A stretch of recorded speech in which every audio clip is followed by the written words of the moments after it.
I'm here today having lunch with Tommy Robinson, finally, the famous Tommy Robinson, for the Pickering Post here in Manchester. How are you going, Tommy? I'm good, mate. Good. Brilliant to see you. Thanks for appearing on. No problem.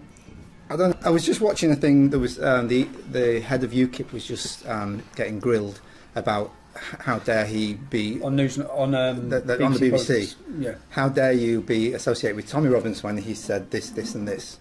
Now, you've probably said some things and done some things in the past that you're not proud of. In fact, when I read your rap sheet, you were the person that my mother warned me about, to be frank. And I was a person my wife's mum and dad warned her about as well. But we still got married. You still got married, well done, mate. I'm sure she's not regretting it at all. No. Did she ever say to you, what happens to the soccer hooligan I married? Why did you have to change? But like, we all change, right? So, well, look, mine. First of all, the one quote that they asked Gerard Batten about, one thing I said, is the same thing every time. I've done speeches at over 100 rallies. I've had undercover footage on me for years. Yeah. Out of all of those years, 12 years of standing and combating Islam in Britain, they've got one thing I said in a speech. That's all they've got. That's all they've got. And that one thing I said in a speech was at a time when I was leading the English Defence League. Yeah. We were a pressure movement to put pressure on the Islamic community to deal with the radicals in their midst. And I said, every single Muslim watching this, listen loud, listen clear. If we see our British citizens murdered, raped, murdered and blown up again in our country, then you'll feel the full force of this movement. Yeah? Yeah. Now, I've apologised for that. It could have been said in a better way.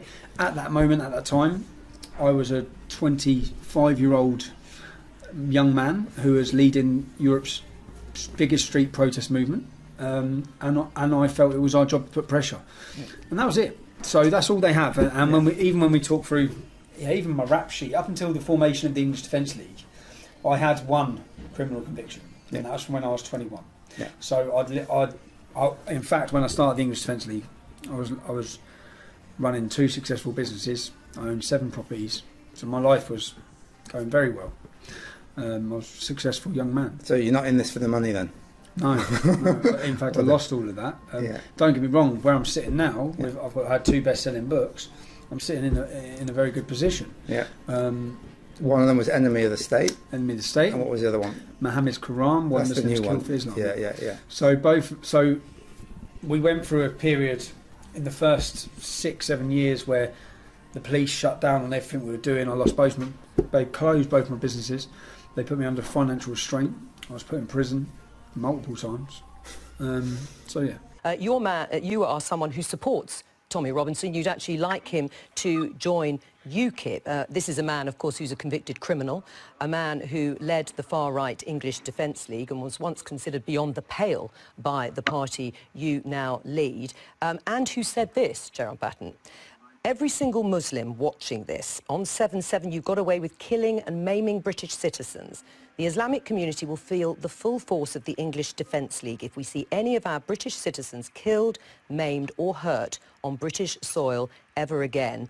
This is the man you'd like to see join UKIP, and you are backing a call to violence against a whole community. Your producer asked me onto this programme to talk about Brexit, and I said I'd do that. And they said Tommy Robinson might come up, and I said OK. You've had me on here, I've come here today to talk about Brexit, and now you want to talk about Tommy Robinson. Now, it seems to me that the media is obsessed with Tommy Robinson. So let me finish. If you want Tommy Robinson, why don't you talk about Tommy Robinson? Why don't you invite him onto your show? Yeah, I've got his number in here. I will. You can give it to us. I can give that to you after the show. You can give it to us. But Gerard Batten, you have made... You ask him these questions directly, because the media say a lot of things about Tommy Robinson. Why do you want him to be part of UKIP? The best person to answer the questions about Tommy Robinson is Tommy Robinson, who can give you the truth about what's happened to him. So why don't you ask him on your show? Right. Soldier X. Do you want to tell us a little bit about that? You were down Watford Gap Service. I was at Watford Gap Services, and I pulled in and saw, I think that's 4 or 5 coaches full of young lads, young servicemen. And as I walked past, they asked for my photo. And it wasn't one that asked for my photo, it was literally 200. I had my photo taken, and then there's a chant that people are doing with regards to myself, and they sang that. And then the next thing, we see that they're being disciplined, and one of them's being discharged. So he's 17 years old. He was willing to sacrifice his life to our Queen and country. who's willing to give his life, as all servicemen are when they sign up, to protect us and to give us our freedoms.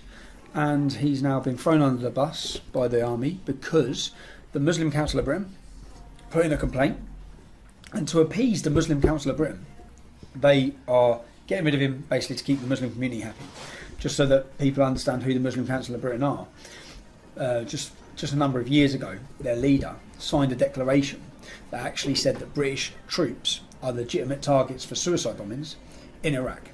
They are a radical, extremist, Islamic organisation. And this is who the army's pandering to. This is who they're pandering to. They have Islamic advisors to the British Army. We see so many times. We've seen 4 times as many Muslims, British Muslims, have gone to fight for ISIS than have joined the British Army. Yeah. Okay. Yeah. What all this? Our whole army is aiming towards trying to Islamify itself. We've seen the whole recruitment drive this year for the British Armed Forces. It's videos of Muslims praying in the battlefield, while the British soldiers are protecting them, whilst they take their shoes off, wash their feet in puddles in the middle of a war zone. It's absolutely ludicrous. It's ridiculous. Yeah. And this pandering, so then because of this, I've started a campaign to show support for Soldier X. We're calling him Soldier X because his name's not been released for security reasons. We've got over 185,000 signatures. Brilliant. On the petition. Well, I'm hoping that the Pickering Post guys will all sign up on your petition. Please do. Please do. It's at www.standbyourlads.com. Okay, I'll put a link in the description. Or Soldier X. Yeah. I am SoldierX.com. The hashtag is I am Soldier X, and what that's then seen is members of the military uploading their own pictures, holding up signs saying I am Soldier X, and there's been hundreds and hundreds. Serving soldiers, ex-soldiers, captains, platoon sergeants, like everyone. So we're in a situation now where we've got a democracy, but if you vote for the wrong people, you might get sacked. We've got freedom of association, but if you associate with the wrong people, then you get sacked. We've seen freedom of speech, but if you say the wrong thing, you might be in prison. So we don't have freedom of speech. We live in a post-free speech era. Yeah. It's a facade. Yeah. So once people understand that, then we're in a lot better place. Because then people stop thinking they have this freedom of speech. Yeah, that's really important. People have their picture taken of me. They lose their job. People share an article in support of me when I was in prison. Yeah. We had a fireman. Yeah. Am I even allowed to call him a fireman now with this neutral gender nonsense? A fire person. A fire person. Yeah. We had a school teacher. We had all of these people. We've just had some security staff from a pub on Saturday night that shook my hand. Yeah. 4 of them have now lost their job.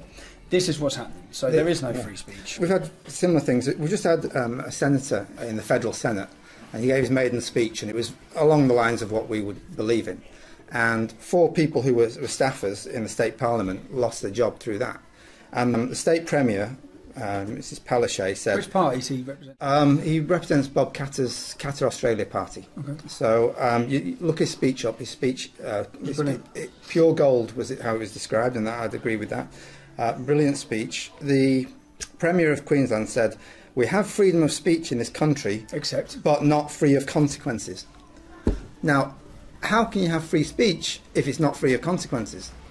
When freedom of speech has when you have consequences, it's not freedom of speech. That's right. It's the very essence of the word. You can say whatever you like, but we'll shoot you if we don't like it.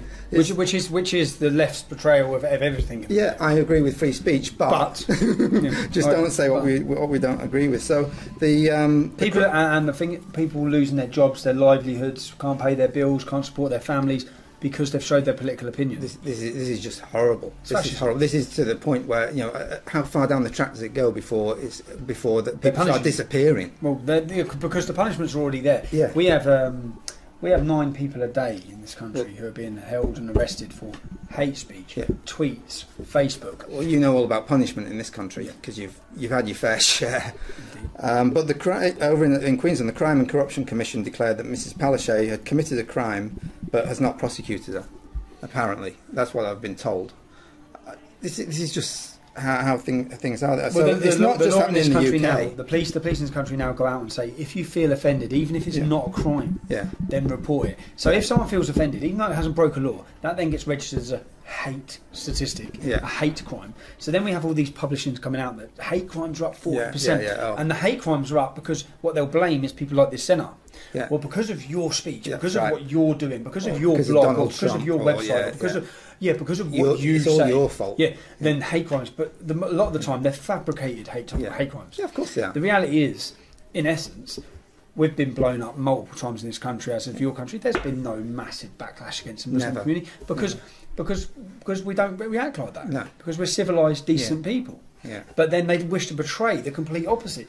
You can't say that and then when it comes to criticising Islam, you can't criticise Islam because then they'll tell you that all the Muslims will go mad and react with violence. It's so dystopian because you're described as being, by many people, as being a dangerous man. You know, now you're. Just double checking, not the baked potato, is it on its own with cheese, or is it coming with the lemon and thyme chicken? It's with lemon and thyme chicken. Yeah, cool. Just double checking. Thank you. And gravy. We can edit that out. Keep it in. Everyone likes lemon and thyme chicken with gravy. We'll leave it in there. So you're described as dangerous. Now, what you've been doing since 2003 or something like that is warning people of a danger. And this is not some pie-in-the-sky danger. I mean, all that you've warned of has come to pass. There's been murders, terrorist attacks, rapes, muggings, whatever. And you're being described as dangerous because you're warning people of danger. How back to front is this? Well, we're now in a situation where the truth has become hate speech, and when they say I'm dangerous, it's because if people listen to what I'm saying and they accept the reality we're in, or they believe that if I speak openly about Muhammad, then they see that as dangerous because six Muslims were riot. 6 Muslims were sentenced to 30 years in prison. Okay, they were on their way to blow up one of our demonstrations. They had guns, bombs, IEDs, suicide vests, swords. They were going to get out and machete and murder everyone. That is what the government fear. The government fear not the fact that I'm telling factual, statistical facts and evidence. No. My argument is not even based on my opinion. No. It's based on, it says this here. This is what Islam is. It's all factual. These are the statistics of terrorism, of rape, of pillaging, of murder, and it's detrimental to our freedom and our security in our country. There was a great George Orwell quote, but I can't remember it, about if telling the truth is a revolutionary act when the... Yep, that's it. Hey guys. We're just having a lunch break here. So now, I'll keep asking you, but don't talk with your mouth full, okay? Yep, how many Islamic extremists are there in the UK? There's 22,000 Muslim extremists that are on a terror watch list in Britain. Right. 22,000. 3,000 of them are monitored 24 hours a day, 7 days a week. Okay. Now, a few years ago, that was only about 2,000 or 3,000, wasn't it? I remember seeing it. Not that long ago, it was about 3,000. So it's... No, the figure that are monitored 24 hours a day is 3,000. Yeah, okay. The watch list, the ones linked to it, is 25. It's 25. Yeah. How many do you think there'll be in 10 years' time if things as we're going? Oh, that's the reality. We're looking at an army. Yeah. So that 25,000, we could be looking at 50,000, 100,000. And the British Armed Forces only have 80,000 armed forces personnel. Yeah. And it costs £9 billion a year to monitor. To monitor the 3,000, 24 hours a day is £9 billion a year. Yeah. And when you think about this, the 3,000 most watched, the most dangerous ones, the last 4 terrorist attacks last year, from the Ariana Grande concert, Westminster Bridge, those 6 individuals or 7 individuals that committed those attacks, they were on the watch list, but they weren't deemed in the top 3,000. They weren't. How the hell would you know? So they weren't deemed in the top 3,000. So the top 3,000 are deemed far worse of a threat than these lot. But I'll eat this now and then we'll just crack on it. No worries. So, the Home Secretary of Britain at the moment is a Muslim, is that right? Sajid Javid. So he did get sworn in on the Quran, I believe. Yeah. But then at the same time, his wife and his children don't follow Islam, I believe. But by all means, he says he's a Muslim, so he's a Muslim. Yeah. But is he moderate, or does he have any sympathy for extremists? Do you know what? I'm not going to say he does. No. Because I don't think. But do you know for sure that he doesn't? No. He's a very different story to Sadiq Khan. Yeah. Look, he strikes me as being a reasonable sort of a guy. In my eyes, look, until I see I've otherwise. never met him. You've never met him. So. No, and he says the right things. He's saying the right things. He's coming down on the right things. Yeah. But so did Afzal Amin, who was don't know if you know this story, but Afzal Amin was a captain in the British Army for 10 years, and he studied at Sandhurst. His education was paid for him at Sandhurst. We end up finding out he was in plant. When he was becoming a Tory MP, he sat down with me, with gangster, with other Muslims. I read that story in your book. So that's Afzal Amin, and he was brilliant, and he was the heroic moderate, and he was the ex-British captain. Yeah. And what it turned out was that he was actually working for Islam, and Islam's goal, as we know, is the takeover of our society and our freedom. Yeah. So you're labelled far right. Now, to me, far right is like laissez-faire capitalism. Personal responsibility, all these kind of things. Like it was the Tories, the Tory party, who were economic and social conservatives. You've never been spouting those kind of things. You don't spout economic rationalism or free trade or mantras or anything like that. I mean, you might believe it, but why are you branded far right? So my views are actually very liberal in most sense. Probably because of where I come from, my upbringing. I come from a town completely full of immigrants. That's all I know. What did your parents vote? My parents wouldn't have voted. Labour, probably. Yeah. Most of the guys in media. Same. Labour. We're all from that background. We're all from a working class, poor background or history. And for those who don't know much about English politics, the funny thing about English politics is you always knew what someone voted the minute they opened their mouth. Because if someone had a regional accent like us, they voted Labour. And then they said, "Oh, hello, how are you?" You say, "Oh, you vote Conservative." But the Labour Party, what they've done is that they've actually betrayed us as working class. They've imported into our country hostility towards us, and they've actually just completely left us because they now see the future. For example, in Luton, again, I'll bring it back to Luton.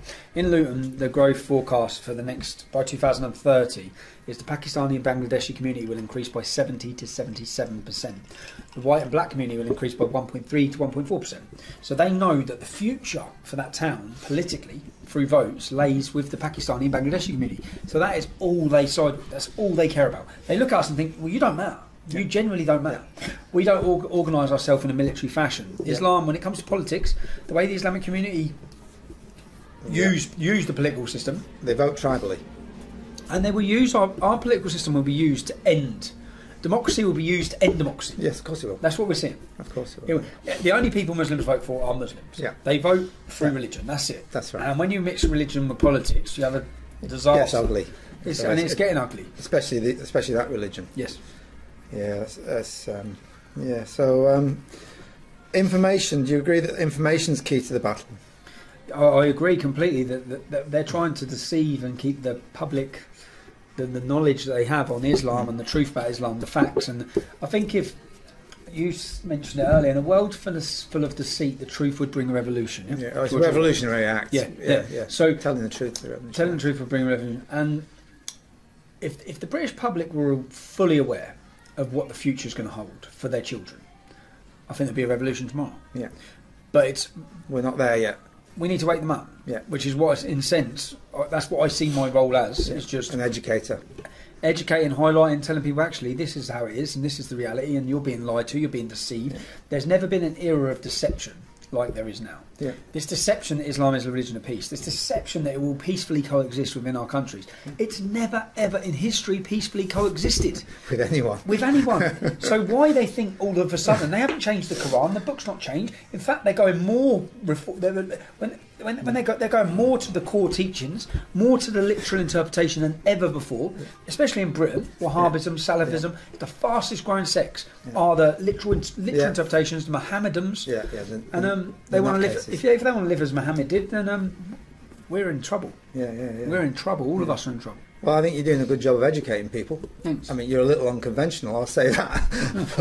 but yeah, you're doing a great job. It's a lot of people. I talk to people, and they're waking up. And the good thing I see is that people are not so much angry at the Muslims. People are angry at the government and the politicians and the police and because they know they're being lied to. Do I blame Muslims for following Islam? No, I don't. Do I blame our politicians for allowing Islam here? Yes. For allowing them to have Sharia courts and allowing them all the rights? Yes, I do. Yeah. I mean, the idea of a democracy is that the people are supposed to choose the government, and what they're doing now is the government is choosing the voters. Yeah, and shipping them in. It's like, you'll vote for me. Here's a passport, and you come. It's crazy. So, what do I say? Is that it? Yeah, I think that's enough. Well, just a last note. A last note to Australia, if this is to Australian readers. Yeah, just say hello to the Pickering Post readers. Pickering Post readers. I received so much contact when I was in prison from Australia. Yeah? So much. So, I actually say, outside of my home country, I had such support coming from Australia, which I was extremely grateful about, because I sat and I read every day. I read every message, and I realised how much Australians love their freedom, how much they care about their freedom, and boy, have you got to fight for it, because you must look now. Australia must look at the low percentage you've got. You must look to Europe, learn from our mistakes, learn from England's mistakes, learn from Europe's mistakes. You do not want to allow your leaders to lead you down the path of death, destruction, and terror that our leaders have, because, the future's bleak if you let it go. Yeah.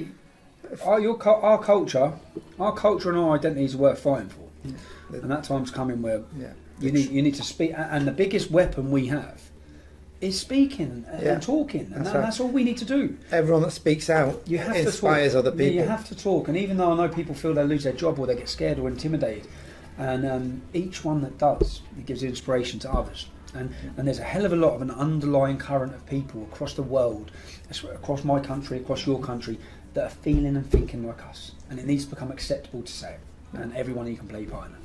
Tommy Robinson, thank you so much. Thank you very much. I'm going to have a chip and I'm going to go home. Yeah, help yourself, mate. That's awesome.